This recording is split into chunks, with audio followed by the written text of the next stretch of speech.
Dr. Ben, RPP Health Matters. Our next guest, Kush. Kush, welcome to the show. Glad to be on the show. Thank you very much, Dr. Ben, for inviting me. Yeah. Peak performance. Why should our listeners be interested in peak performance? Isn't it okay just to kind of get along, get by, do okay?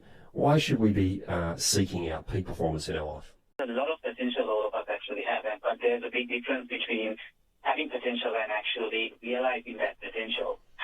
So, and just imagine if all of us can at least realize half of our potential, the world would be a really, really better and different place. So that's where I believe peak performance actually plays in.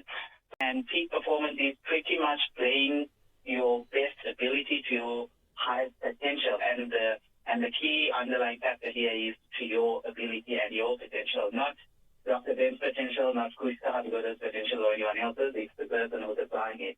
But how would someone measure themselves? How would I know if I'm doing my best right now, if I'm performing at my best?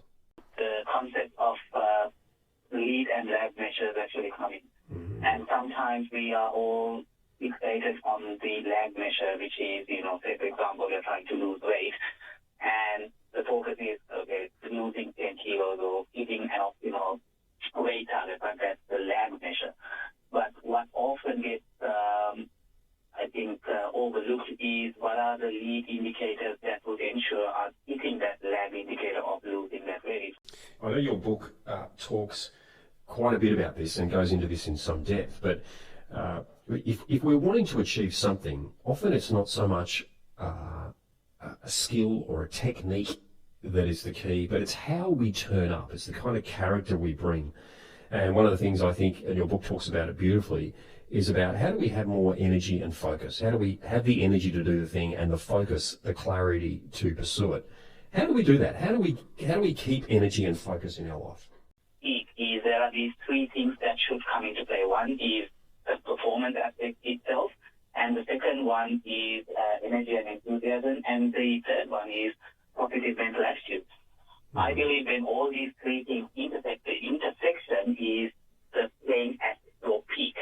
What I find is it's easier or simpler to start with the physical aspect of the game because that's something most of us can readily understand. So Dr. Andrew Huberman talks about this really, really well in his podcast. Trying to affect your mental game with pure mental pursuits is like trying to catch mist.